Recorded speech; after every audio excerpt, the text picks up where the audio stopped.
Handsome है आपके बापूजी। तो मैं समझा नहीं, आपके सर पर इतने घने बाल हैं, आपके बापूजी के सर पर एक भी बाल नहीं, तो ये दवा किसके लिए थी? वो कहीं पुलिस के लिए तो नहीं थी? ताकि पुलिस उस दवा के पैकेट के जरिए दवाखाने तक पहुंचे और दवाखाने के जरिए आप ये कहना चाहते कि इसने जानबूझकर ये पूरी गिराई? जी जी। केडी भाई, ऐसा आपके मुंबई में होता होगा, हमारे अहमदाबाद में नहीं, है ना? एक बात बताइए प्रोसिक्यूटर साहब, अक्सर चोर चोरी करके भाग जाता है, फरार हो जाता है, तो फिर गट्टू ने ऐसा क्यों नहीं किया? वो अपने घर जाकर चोरी की रकम बिस्तर पर फैलाकर दरवाजे खिड़कियां खोलकर क्यों बैठा था? ये उसकी बेवकूफी थी या चालाकी, ताकि पुलिस तुम्हें पकड़े और तुम अदालत में दक्षाबेन के खिलाफ गवाही दो।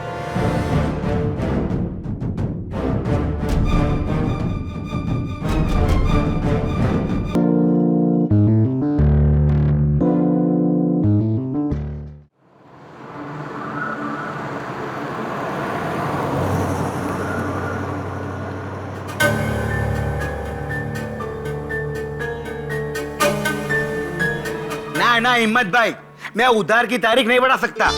अरे तारीख बढ़ेगी तो ब्याज बढ़ा के आपको देना पड़ेगा। हाँ क्या? अरे भाई तुम्हारी मुसीबत की वजह से मैं मुसीबत में क्यों हूं बताओ मेरे को सोमवार तक पैसा चाहिए बस। हाँ बहुत भूख लगी है भाई। क्या रे निर्मेश, हैं? कब से तेरा इंतजार कर रहा हूं मालूम है क्या? हैं? और आजकल ये डब्बा लेट क्यों लेके आ रहा है? करूँ क्या? दक्षाबेन को तेरी कंप्लेन करूँ क्या? अरे नहीं सेठ जी, वो क्या हो गया ने कि रास्ते में ट्रैफिक बहुत जाम हो गया था। हाँ। तो उसकी वजह से ना मैं थोड़ा अटक गया। हाँ ठीक है, रख डब्बा। ये लो सेठ जी। हाँ। पर सेठ जी, हाँ। खाना एकदम गर्म है। हो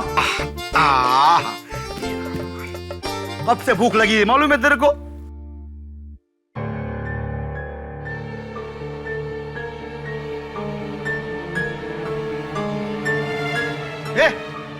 क्या देख रहा है उधर? हैं? सेठ जी, वो क्या है ने कि दक्षाबेन ने है ने पिछले महीने के टिफिन के पैसे मंगाए। अरे तेरे को और दक्षाबेन को मेरे पे भरोसा नहीं है क्या? हैं?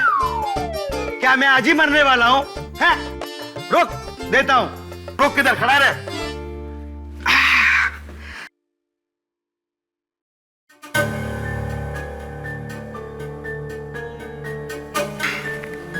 ये ले पैसा, दे देना दक्षाबेन को, जा।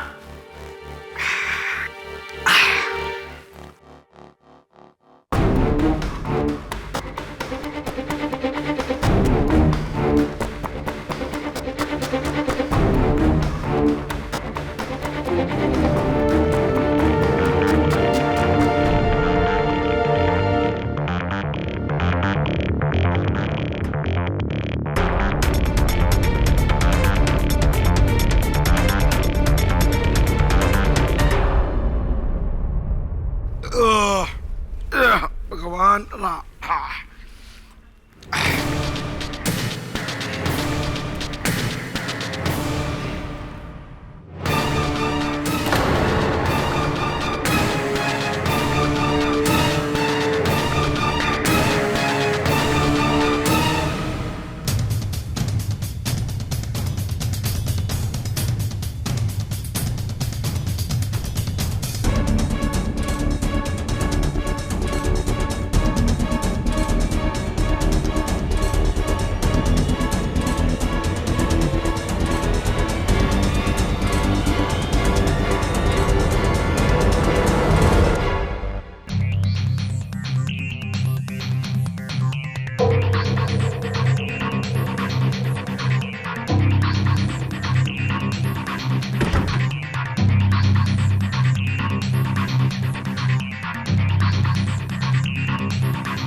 हेलो, गट्टू बोलू। बेहोश हो गए? हाँ हाँ, 100%। खाने ने अपना काम कर दिया है। हाँ, रखता हूँ।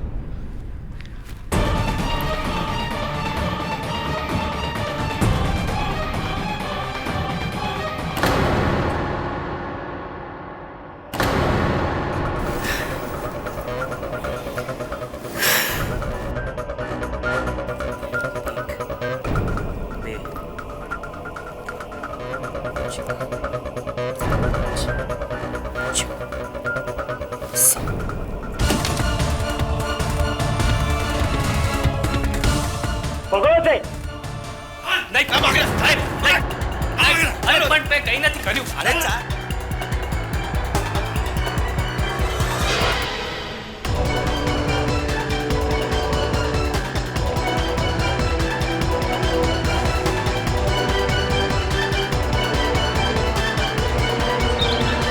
और ये देखिए मेरे लॉ स्कूल की फोटोज। ये विश्वजीत राणावत, याद है ना आपको? Handsome man. ये मेरे गुरु श्री विद्याधर जी गोखले। नहीं, क्या हो गया तुझे? Good morning sir. सर मुझे आपसे एक जरूरी काम है। सर आपको मेरे लिए केस लड़ना होगा। कैसा केस? दक्षा बहन का केस सर। सर जब मैं अहमदाबाद में 3 साल तक कॉलेज में था तो हर रोज उन्हीं के वहां से टिफिन आता था। सर कमाल का खाना बनाती है सर, उनके हाथों में जादू है सर। ट्रस्ट मी, आज तो मैं उनके खाने का टेस्ट भुला नहीं पाया sir. I am telling you, बहुत अच्छी लेडी है वो। Varun, slow down, slow down. खाने की छोड़ यार, दक्षा बहन के बारे में बता। सर दक्षा बहन को पुलिस ने गिरफ्तार कर लिया है चोरी के केस में। Sir but I am very sure उन्होंने चोरी नहीं की, किसी ने उन्हें फंसाया है। Sir I am telling you ना, वो बहुत अच्छी लेडी। यार देख वरुण, मैं तो मर्डर केस से लड़ता हूँ, चोरी का केस है, चोपड़ा साहब लड़ लेंगे ना? चोपड़ा साहब नहीं सर।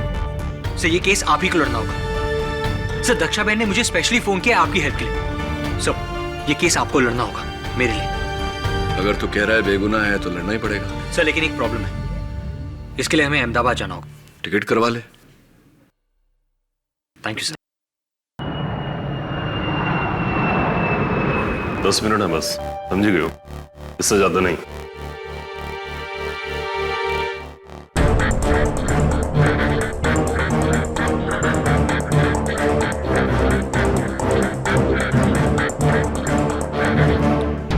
दक्षाबेन, जय श्री कृष्ण। मैं केडी पाठक। केडी बहन, जय श्री कृष्ण। आपको कौन नहीं जानता, पूरे गुजरात में आपके नाम का डंका है। कभी सोचा नहीं था कि आपको इस तरह से सलाखों के पीछे मिलूंगी। आप चिंता मत करिए, यहां ज्यादा समय तक नहीं रहना पड़ेगा। बताइए उस दिन क्या हुआ था?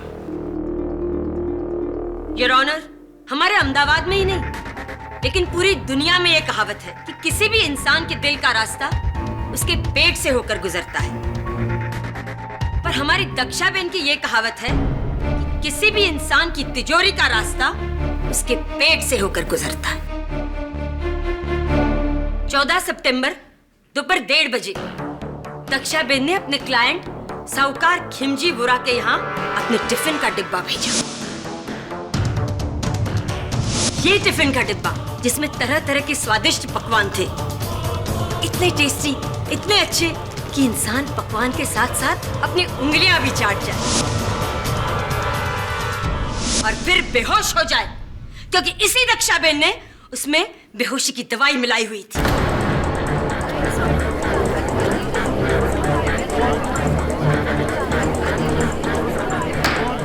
Silence in the court, please. ये रही उस बचे हुए खाने की फॉरेंसिक रिपोर्ट। और उसी नशे में खिमजीबाई फौरन बेहोश हो गए। बस इसी मौके की ताक में बैठा दक्षाबेन का साथीदार गट्टू परमार फौरन दुकान के अंदर आ गया और पूरे 4,30,20,000 रुपए की चोरी की। खिमजी वोरा की पूरी जमा पूंजी।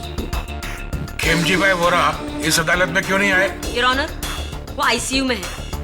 उनकी दोनों किडनियां कमजोर हो गई हैं। दक्षाबेन ने अपने खाने में जो सेडेटिव्स मिलाकर उन्हें दिए थे, उससे उनकी दोनों किडनियों को काफी नुकसान पहुंचा है। He is critical. जज साहब, मैं कुछ नहीं जानती, मुझे कुछ नहीं मालूम। 4 पुश्तों से हम खाना बनाकर लोगों का पेट भर रहे हैं। आज तक कभी किसी ने कोई शिकायत नहीं की। अपने अन्न पर गर्व है मुझे। और क्या आपको लगता है कि मैं अपने ही खाने में जहर या नशे की दवाई मिलाकर किसी को इस तरह से? नहीं जज साहब, इस तरह अपने अन्न का अपमान करके मैं किसी की हद नहीं, ये मेरे संस्कार नहीं है जज साहब। दक्षाबेन, आपके संस्कार क्या हैं, क्या नहीं है, भाई ये तो हम नहीं जानते। पर आप मेरा विश्वास कीजिए कि एक बात तो मैं अच्छे से जानती हूँ कि फिलहाल आप जो कुछ भी बोल रही हैं, वो सरासर झूठ बोल रही हैं। और रहा सवाल आपके संस्कारों का, ये तो हमारे गवाहों से पता हमें चल ही जाएगा, है ना? जज साहब, मेरा पहला गवाह है रंगे हाथों चोरी करते हुए पकड़ा गया चोर गट्टू परमार।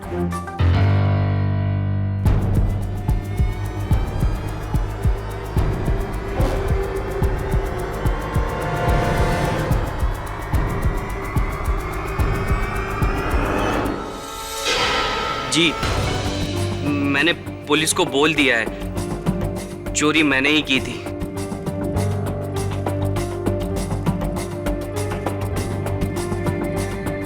वाह गट्टू वाह, शाबाश। ये कहकर तुमने अदालत की बहुत बड़ी मदद की है।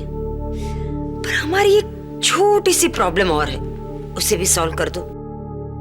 खिमजी बाई के घर से कुल 4,30,20,000 रुपए चोरी हुए थे, पर तुम्हारे घर से तो उसकी आधी रकम ही बरामद हुई है ना? बाकी नहीं। बाकी रकम मैंने उसको दी थी जिसने मुझे चोरी करने वहां भेजा था, मेरा भागीदार। तुम्हारा भागीदार है ना? कौन? दक्षाबेन।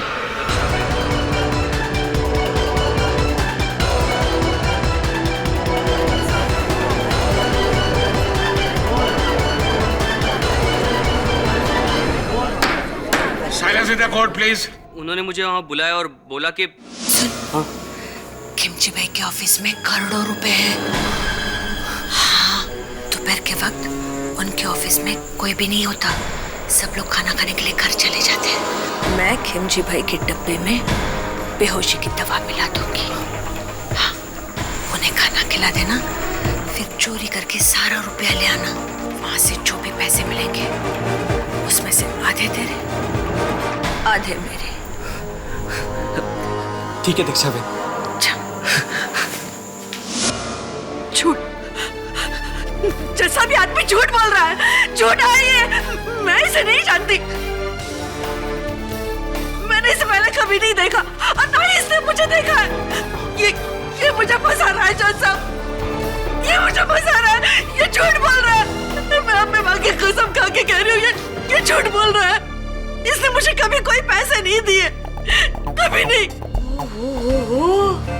दक्षाबेन, ये अंबे माता का ही प्रकोप है, क्योंकि आपने उनकी झूठी कसम खाई और इस बात के मेरे पास गवाह हैं।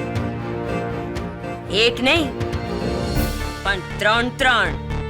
हाँ, मैंने इस आदमी को 2 हफ्ते पहले दक्षाबेन के घर से निकलते देखा था। हाँ, मैंने भी इसे देखा था, पर मुझे देखकर ये मुंह छुपाकर भाग गया था। हाँ साहब, मैंने भी इस आदमी को दक्षाबेन के घर से निकलते देखा था। सुना दक्षाबेन? खड़ पड़ी नहीं? ले, अब भी आप कहेंगे कि आप गट्टू को नहीं जानती? नहीं? चल, कोई बात नहीं, मैं मदद करती हूँ। पहचाना इस बैग को?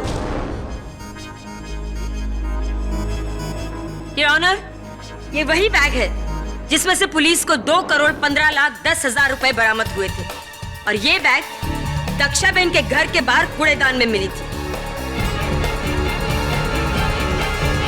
और इन्होंने ही गट्टू को ये बैग वहां रखने के लिए कहा था। नहीं जज साहब, मैं कुछ नहीं जानती, मुझे नहीं मालूम ये पैसे वहां कैसे आए। ये मैंने कुछ नहीं कहा था। ये झूठ बोल रहे हैं सब झूठ बोल रहे हैं जज साहब। तो फिर तुम्हारे खाने में तुम्हारे अलावा बेहोशी की दवा और कौन डाल सकता है? मिसेस कक्कर, बस इसी प्रश्न की प्रतीक्षा कर रहा था कि खिमजी भाई के टिफिन में दक्षाबेन के खाने में दक्षाबेन के अलावा और कौन बेहोशी की दवा मिला सकता है। योर ऑनर, दक्षाबेन अपने 4 पुश्तों की कमाई हुई प्रतिष्ठा और इज्जत चंद रुपयों के लिए दांव पर लगा दे, यह संभव नहीं है। बड़ी साफ बात है कि खिमजी भाई के टिफिन में बेहोशी की दवा दक्षाबेन ने नहीं, किसी और ने डाली थी। किसी और ने? I don't feel bad, लेकिन आप मुंबई वाले किसी भी नतीजे पर फौरन पहुंच जाते हैं।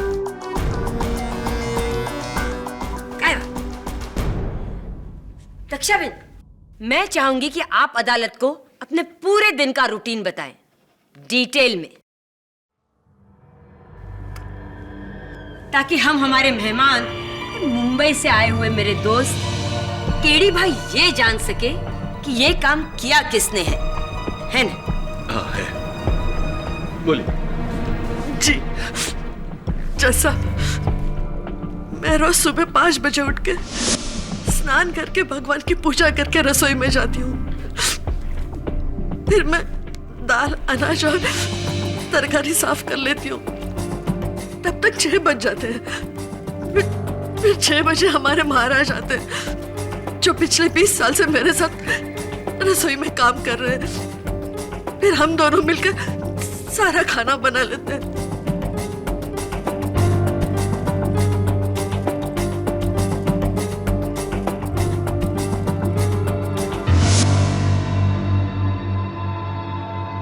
राइट, यानी आप दोनों ही होते हैं, कोई तीसरा नहीं होता? नहीं केडी भाई, हमारे महाराज तो इतने गुणी है कि वो अकेले हाथ सबका खाना बना सकते हैं।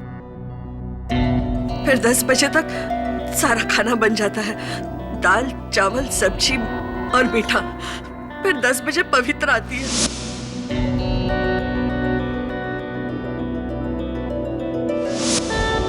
पवित्रा बहन?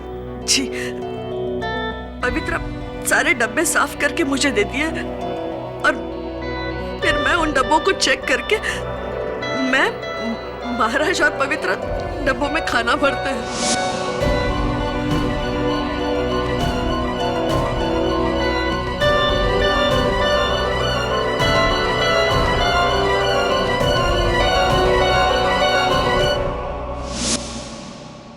दक्षाबेन, डब्बे में खाना पैक करने से पहले क्या आप चखती हैं? हाँ हाँ केडी भाई, हमेशा।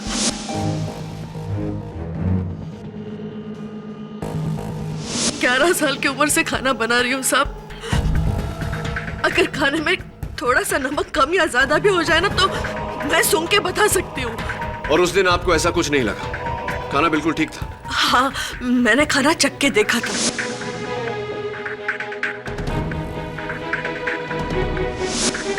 चलिए, खाना तैयार हो गया, डिब्बों में भर गया। फिर मेरे दोनों लड़के आते हैं, निर्मेश और मनसुख। मेरा मतलब जो मेरे लिए रसोई में काम करते हैं।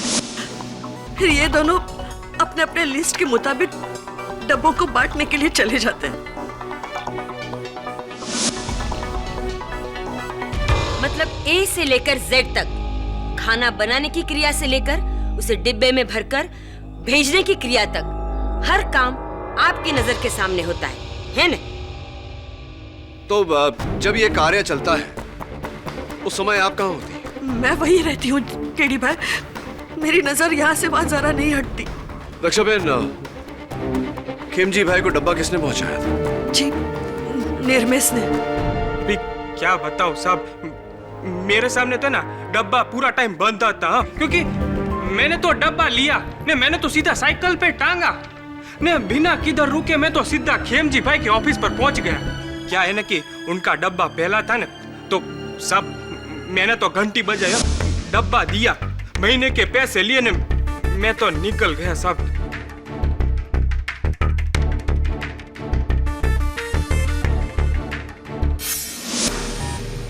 तो उस समय खेमजी भाई के साथ उनके दफ्तर में कोई था? नहीं साहब, वो तो अकेले थे, पर और तो और साहब उन्होंने है ने मेरे सामने डब्बा खोला और खाना शुरू कर दिया।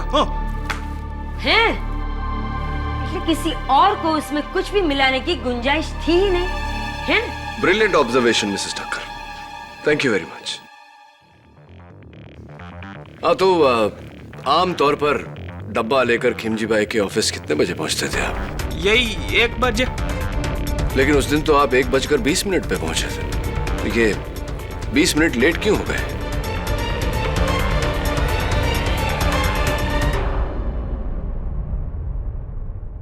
नहीं साहब, ऐसा आपको किसने बोला है? जज साहब, मेरा नाम किशन भाई धारीवाल है और मैं भी खेमजी भाई की तरह एक साहूकार हूँ और मेरा दफ्तर और इनका दफ्तर आजू बाजू है। और ये लड़का उनको टिफिन देने के बाद मेरे को टिफिन देता था, लेकिन उस दिन ये 20 मिनट देरी से आया। चलिए निर्मेश, अब बता दीजिए कि 20 मिनट देरी क्यों हो गई आपको?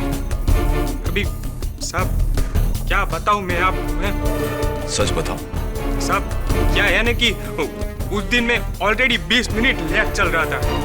आधे रास्ते में पहुंचाने मेरे को पता चला कि एक डब्बा कम थी है, तो साहब मैंने क्या किया ना, मैंने साइकिल वापस घुमाई, डब्बा ढूंढने गया, लेकिन साहब मेरे को डब्बा मिला नहीं। साहब मैं बहुत घबरा गया था साहब। तो क्या है ना साहब कि अगर दक्षा बहन को पता चलता ना तो मेरे को बहुत डांट पड़ती साहब। फिर क्या किया तुमने? साहब फिर है ना मैंने मनसुख को फोन किया।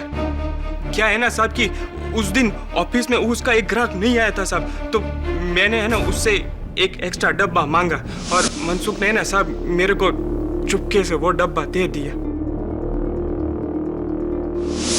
तो ये गुमशुदा डब्बा कहानी है या बहाना उस डब्बे के खाने में जहर डालने के लिए?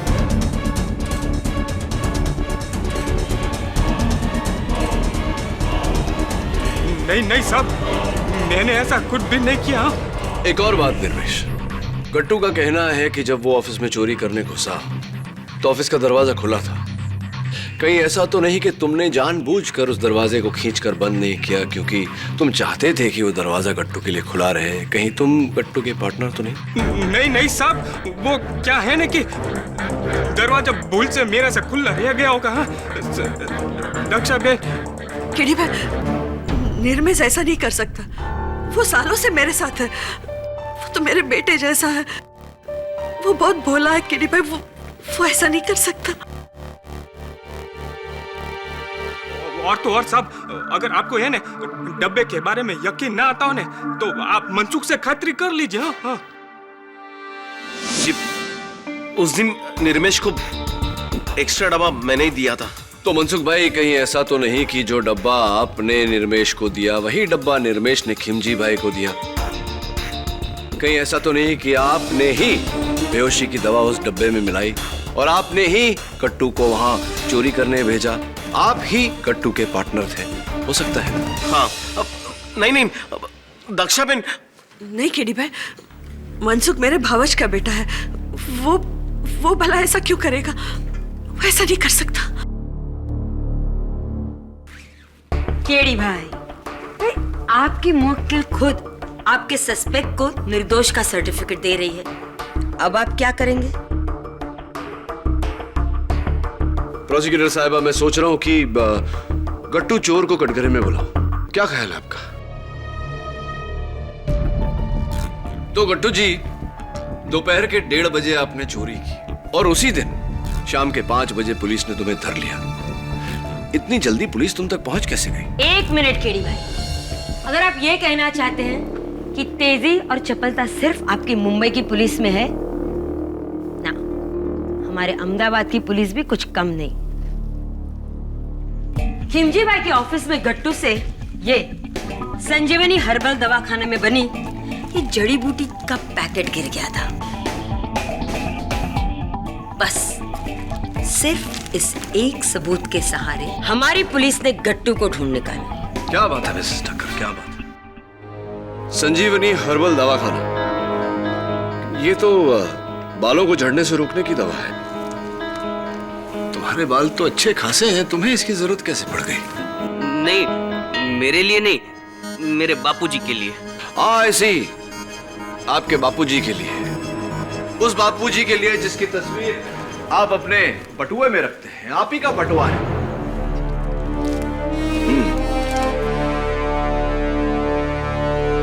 बड़े हैंडसम है आपके बापूजी।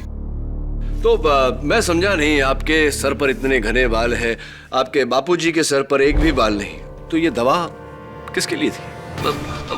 वो कहीं पुलिस के लिए तो नहीं थी, ताकि पुलिस उस दवा के पैकेट के जरिए दवाखाने तक पहुंचे और दवाखाने के जरिए आप ये कहना चाहते कि इसने जानबूझकर ये पूरी गिराई? जी जी। केडी भाई, ऐसा आपके मुंबई में होता होगा, हमारे अहमदाबाद में नहीं, है ना?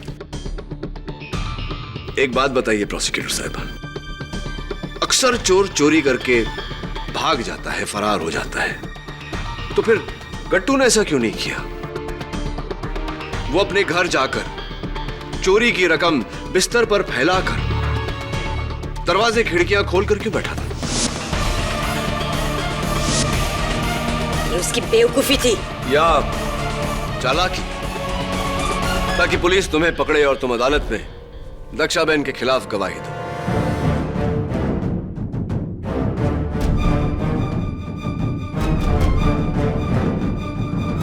योर ऑनर, एक बुरी खबर है। मिलॉर्ड, दक्षाबेन ने जो बेहोशी की दवा खिमजी भाई को दी थी, उससे उनकी किडनी फेल हो गई और अभी 1 घंटा पहले उनकी मौत हो गई।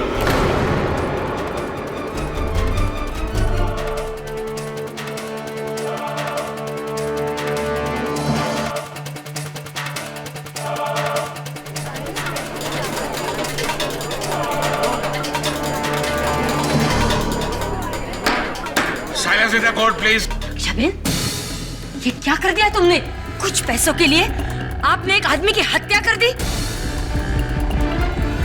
तो आप पर सिर्फ चोरी का इल्जाम था। आप एक खूनी है आप। जज साहब, खिमजी वोरा की हत्या के आरोप में दक्षाबेन को कड़ी से कड़ी सजा दी जाए। नहीं जज साहब, मैंने कुछ नहीं किया, केडी भाई।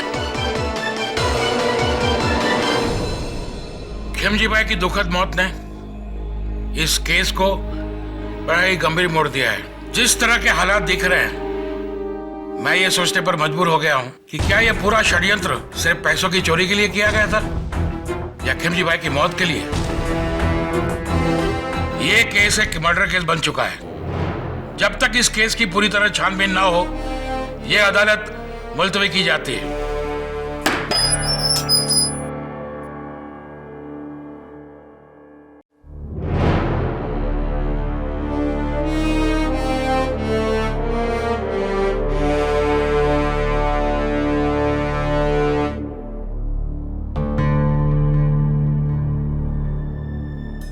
लगता है खिमजी भाई की मृत्यु की खबर सुनकर तुम्हारी भूख भी मर गई। मैं जानता हूं कि तुम जानते हो दक्षाबेन सच बोल रही है, यानी कि मैं जानता हूं कि तुम झूठ बोल रहे हो। ये नहीं जानता कि क्यों झूठ बोल रहे हो, क्यों दक्षाबेन को फंसा रहे हो, किसके कहने पर? योजना के अनुसार चोरी की आधी रकम तुमने दक्षाबेन के घर के बाहर कचरे के डिब्बे में डाला, उसके बाद अपने आप को पुलिस को पकड़वा दिया। उस खाने में बेहोशी की दवा भी तुम्ही ने डाली थी। नहीं, तो किसने मिलाई थी? ये मैं आपको नहीं बता सकता। देखिए, मैं बहुत बुरी तरह फंस गया हूँ। मुझे नहीं पता था कि वो सेठ मर जाएगा।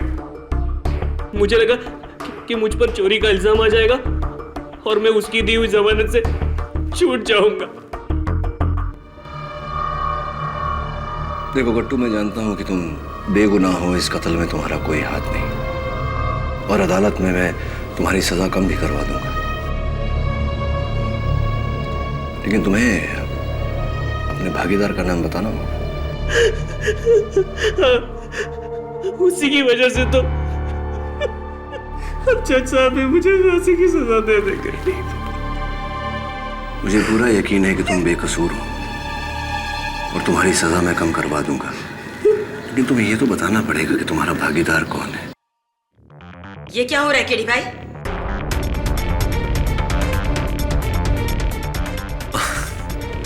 विशेष कुछ नहीं, बस गवाह से थोड़ी जानकारी हासिल करने का प्रयत्न कर रहा था। अंधेरी कोठरी में उसे धमका कर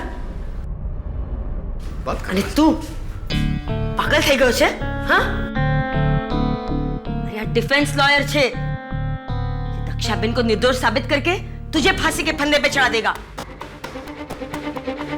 फांसी हो जाएगी तुझे। समझाइज तने? समझाइज? मुझे जो कुछ भी कहना है मुझे कह, और वो भी अदालत में। केडी भाई, आप, ये हमारा अहमदाबाद है, आपका मुंबई नहीं, जो आपके लिए सारे दरवाजे आसानी से खुल जाएंगे। यहाँ सब कुछ हमारे तरीके से होगा, समझिएगा? है ना? समझ गया। वैसे इसका जवाब मैं आपको दूंगा अदालत में।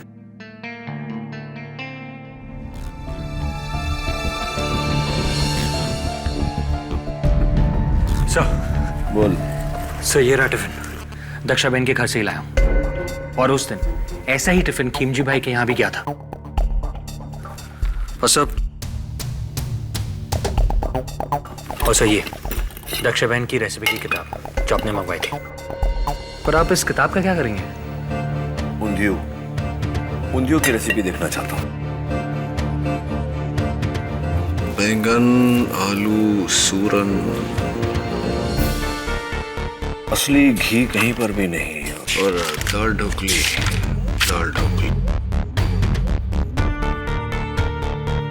इसमें भी असली घी नहीं पड़ता। असली घी? हाँ, असली घी पर, क्योंकि फोरेंसिक्स के रिपोर्ट के अनुसार खिमजी भाई को जो डब्बा गया था उस खाने में असली घी के ट्रेसेस पाए गए। देखना यह है कि असली घी ऊंधियू में था या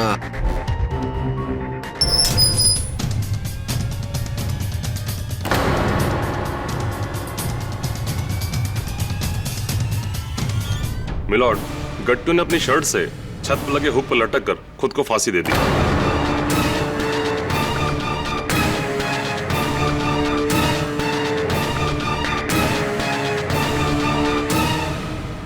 गट्टू ने अपनी जान दी नहीं या ऑनर, बल्कि केडी पाठक ने उसकी जान ली है।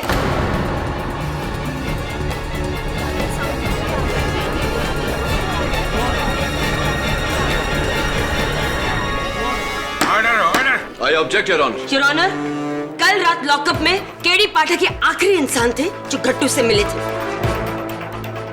इन्होंने उसे धमकी दी थी कि अगर वो अदालत में दिया गया दक्षाबेन के खिलाफ उसका बयान वापस नहीं लेगा तो वो दक्षाबेन को निर्दोष साबित करके गट्टू को फांसी के फंदे पर चढ़ा देंगे। बस इसी डर से गट्टू ने आत्महत्या की। गट्टू को फांसी की धमकी आपने दी थी, मैं तो उसे समझाने गया था। केडी भाई, अब मुंबई वाले हम अहमदाबाद वालों को नादान समझते हैं। खूब जानती हूँ मैं डिफेंस के ये हथकंडे। मिस ठक्कर, आपके पास कोई सबूत है कि केडी पाठक ने गट्टू को फांसी की धमकी दी थी? योर ऑनर, सबूत की कोई जरूरत ही नहीं है, जबकि डिफेंस लॉयर देर रात तो फिर मैं आपको हिदायत देता हूँ कि केडी पे इल्जाम लगाना बंद कीजिए और केस को आगे बढ़ाइए। जी your honour. Mister Pathak, please carry on. Thank you your honour.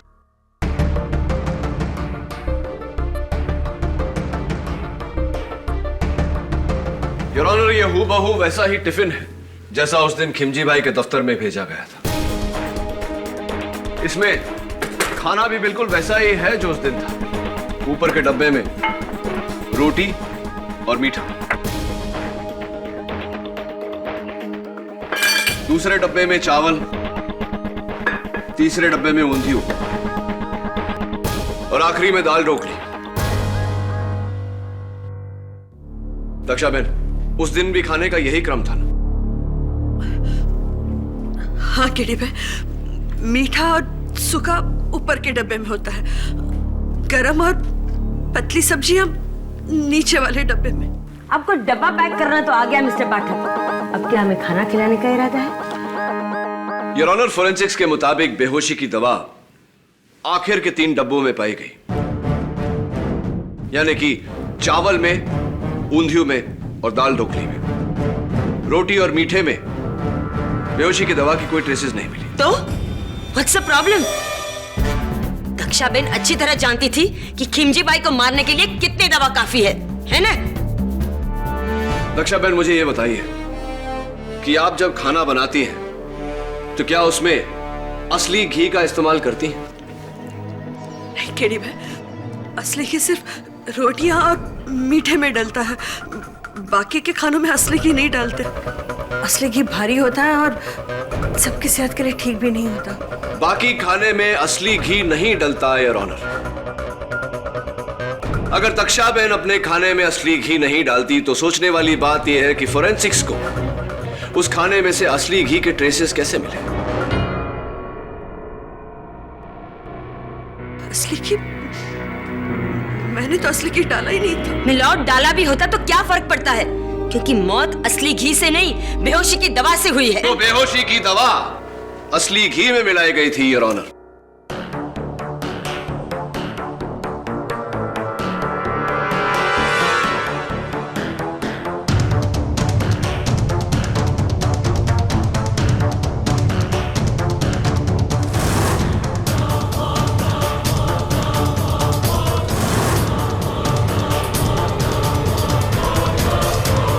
फिर योर ऑनर, इस घी को खिमजी बाई के टिफिन के ढक्कनों पर इस तरह लगाया गया।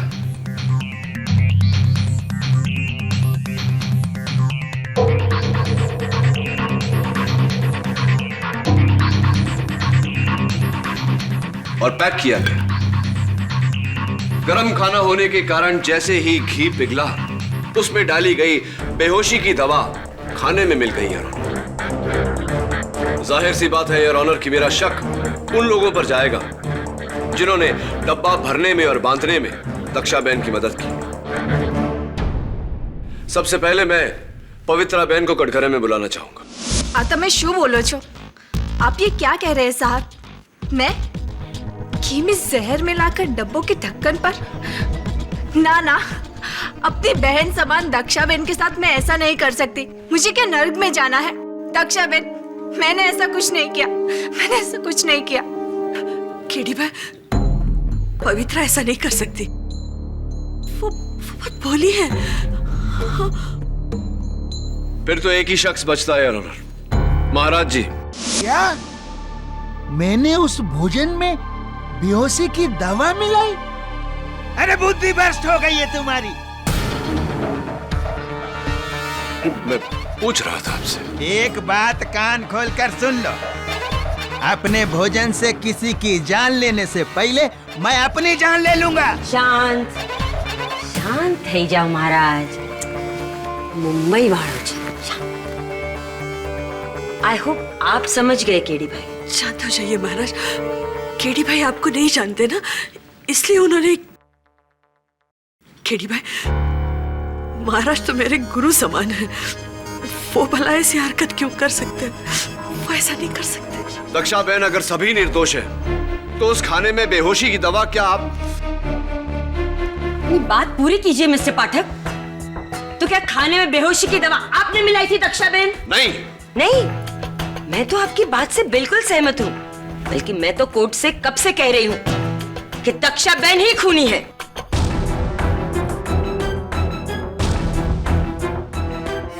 मिस्टर पाठक, आपने जो डब्बे के ढक्कनों पर लगे घी की दलील दी है, उससे काफी हद तक मैं सहमत हूं। इस डब्बे को फोरेंसिक भेजा जाए और ढक्कनों की पूरी तरह जांच की जाए। लेकिन केडी, गट्टू की मौत के बाद तुम्हारे लिए मुश्किल हो गया है यह साबित करना कि दक्षाबेन के अलावा कोई दूसरा उसका भागीदार था।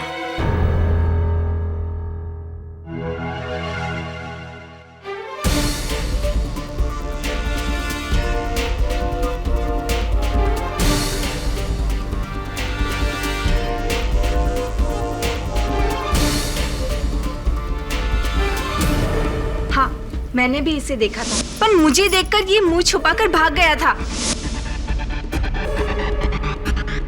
योर ऑनर, मैं एक बार पवित्रा बहन को फिर से कटघरे में बुलाने की इजाजत चाहता हूँ। इजाजत है। क्या बात है पवित्रा बहन, आपको देखकर लग रहा है कि आज आपकी तबीयत कुछ नासाज है और आपकी आंखें जता रही हैं कि आप रात भर रोई हैं। सब ठीक है ना? जी, मैं क्यों रोने लगी? वो तो मुझे थोड़ा बुखार है। वो ऐसी बुखार है? ऐसा कैसा बुखार? एक सुहागन जिसका रोजमर्रा का श्रृंगार है मंगलसूत्र पहनना, सिंदूर लगाना, वो भूल गई हैं आप? ऐसा कैसा बुखार? जी, वो तो मैं जल्दी जल्दी में थी ना, इसलिए सिंदूर और मंगलसूत्र दोनों भूल गई। वैसे आपके पति तो ठीक है ना? हाँ हाँ, बिल्कुल। क्या नाम है उनका? नरेश कुमार। नरेश कुमार। क्या करते हैं वो? क्या व्यवसाय है उनका? जी, वो दूध की दुकान में काम करते हैं, डेयरी। डेयरी? कहाँ पर? राजकोट में। राजकोट में? तो उनकी डेयरी का नंबर तो होगा ना आपके पास? जी बिल्कुल। जरा बताइए। 0261 2854 2854 524। नंबर तो मैंने लगाया है, मुझे पूरा यकीन है और ऑनर की ये नंबर नहीं लगेगा। जी, शायद वो नंबर खराब होगा। नंबर खराब नहीं, एसटीडी कोड गलत है। 0261 सूरत का कोड है, राजकोट का कोड 0281 है।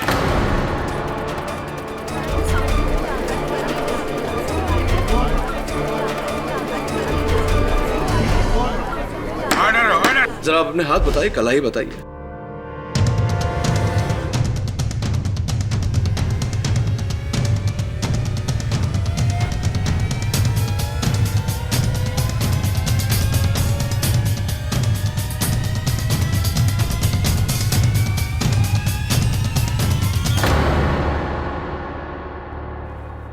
आपके हाथों में कांच की चूड़ियां पहनती थी आप, वो भी तोड़ दिया आपने और टूटे हुए कांच की चूड़ियों के निशान हैं आपके हाथों पर। माफी चाहता हूं, प्रश्न थोड़ा कड़वा है लेकिन पूछना पड़ेगा। आपके पति का निधन हो गया क्या?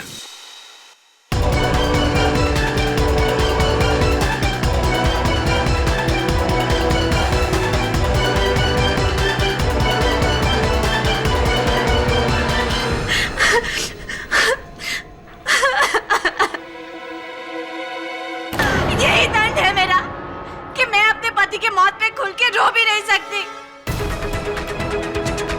लेकिन वो मरा, मेरी वजह से वो मरा।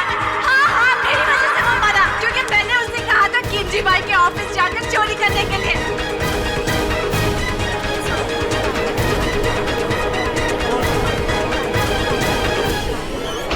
Order order.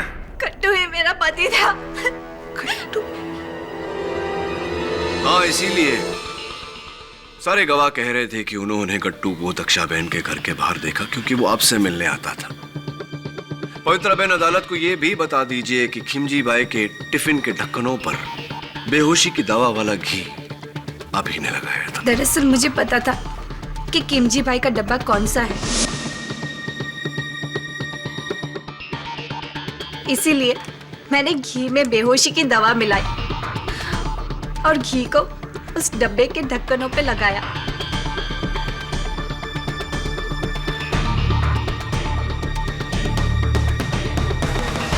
और फिर मैंने अपने गट्टू को कहा कि वहां जाकर चोरी करे।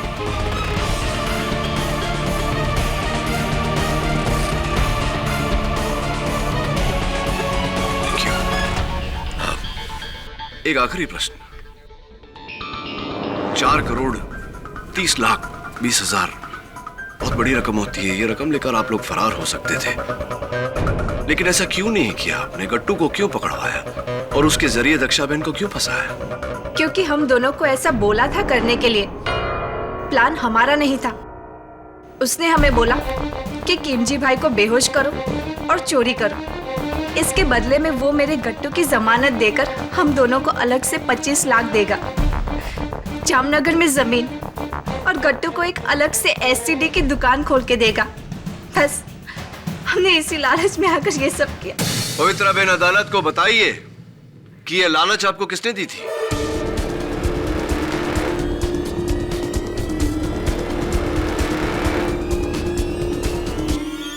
किशन भाई धारीवाल ने।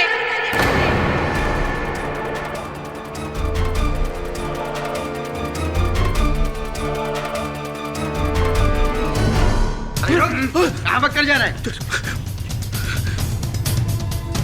जज साहब, खेमजी भाई की वजह से मेरी साहूकारी का धंधा चौपट हो रहा था और उन्होंने मेरे सारे ग्राहकों को हथिया लिया था।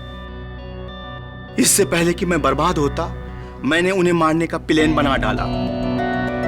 जज साहब, मुझे पता था कि उनके गुर्दे कमजोर हैं और बेहोशी की दवा का जरा सा ओवरडोज उन्हें मार देगा, और इसीलिए पवित्रा और गड्डू को चोरी का लालच दिया ताकि वो अनजाने में खेमजी भाई का खून कर सके। और जज साहब, ये सब मैं अपने धंधे को बचाने के लिए किया था, और ये सारा प्लान मैंने बनाया था जज साहब, मैंने। Arrest my case, your honour. ये अदालत किशन भाई धारीवाल और पवित्रा बेन को खिमजी भाई वोरा के दफ्तर से चोरी करने और उनके मर्डर के केस में दोषी ठहराते हुए उन्हें गिरफ्तार करने का हुक्म देती है, और दक्षा बेन को इस इल्जाम से बाइज्जत बरी करती है। The case is closed.